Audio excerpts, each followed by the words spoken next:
ค่ะท่านเป็นมดลูกต่ำแล้วก็โตนี่คือหมายถึงว่าเวลาเราขับถ่าย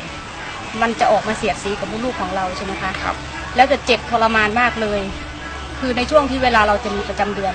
มันจะเจ็บจนหนูทำงานไม่ได้หนูต้องนอนพักในวันนั้นนะคะพอมีประจำเดือนเวลาขับถ่ายหนูจะขับถ่ายยากมากเลยค่ะแล้วทีนี้พอหนูมาใช้ผลิตภัณฑ์แฮปปี้วันนะคะเสริมอาหารแฮปปี้วันค่ะ1 เดือนนะคะหนูรู้สึกว่ามันขยับขึ้นนะคะจากที่มันต่ำๆมันขยับขึ้นแล้วมันก็คือหมอก็จะให้ลองดูเลยนะคะว่าต่ำหรือสูงหนูก็ทดลองทำดูปรากฏว่ามันไม่เห็นค่ะจากที่หนูเป็นหมาดขาวเยอะๆเป็นตกคันค่ะเป็นตกขาวเป็นลงคันอะไรของคนอีสานเขาพูดกันนะคะหนูไปตรวจแล้วมันก็ไม่มีค่ะตกขาวตอนนั้นเป็นเยอะไหมครับเป็นเยอะค่ะออกมาติดกางเกงของเราเยอะแล้วก็คันด้วยค่ะทั้งคันทั้งมีกลิ่นค่ะทั้งมีกลิ่นค่ะจนออกมาจนเขียวเลยแล้วมันไหลออกมาค่ะไหลออกมาเยอะค่ะจนเป็นสีเขียวเลยค่ะ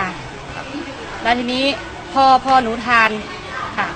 กล่องแรกหนูทานนะคะหนูก็รู้สึกว่ามันดีขึ้นนะคะหนูก็ทานมาเรื่อยๆค่ะที่แรกๆหนูจะหยุดทานแล้วเพราะว่าหนูทานแล้วมันผายลมออกมาใช่ไหมมันจะทำให้เราผายลมออกมาเยอะๆค่ะค่ะนั่นแหละหนูก็เลยตกใจหนูก็ไม่กล้าหนูไม่กล้าทานต่อหนูก็เลยไปคุยกับทีมงานในห้องน้ำค่ะพอดีคุณป้าคนที่ทานก่อนท่านก็เลยแนะนำหนูบอกว่าที่หนูผายลมเพราะหนูมีกรดไหลย้อนด้วยไงลูกค่ะให้ทานต่อไปนะลูกนะคือไม่ต้องหยุดหนูก็เลยไม่หยุดทานค่ะหนูก็รับฟังนะคะแล้วหนูก็ทานมาเรื่อยจนหมด3 กล่องแล้วค่ะตอนนี้ค่ะคือ3 กล่องนี้ที่หนูทานคือทุกอย่างมันหายไปหมดเลยค่ะทั้งหมาดขาวนะคะ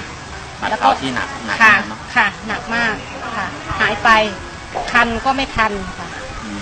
แล้วจากที่หนูเป็นกระเพาะมันก็ไม่เจ็บเหมือนเดิมค่ะเป็นความแตกต่างเนาะจากที่เราเป็นมาก่อนแล้วก็มาใช้แล้วดีขึ้นค่ะดีขึ้นค่ะอยากจะฝากบอกอะไรกับกลุ่มผู้หญิงที่เป็นเกี่ยวกับพวกมดลูกแล้วก็ตกขาวมั้งครับค่ะหนูอยากฝากบอกจริงๆออกจากใจหนูจริงๆนะคะว่า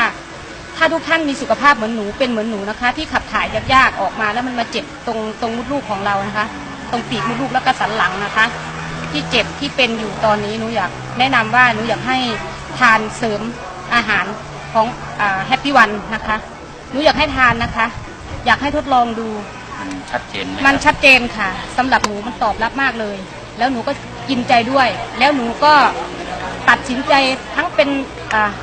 สมาชิกในการทานแล้วก็ขายด้วยนะคะตอนนี้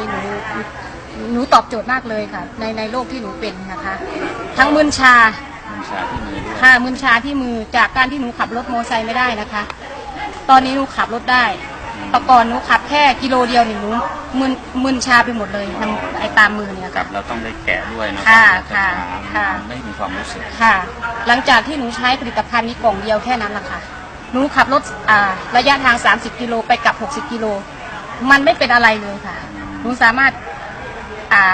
เอามือออกได้ค่ะได้ไม่มีอาการแบบเก่าค่ะไม่มีอาการแบบเก่าไม่มึนไม่ชาหายไปเลยค่ะที่เห็นชัดเจนก็เป็นเรื่องของมือชา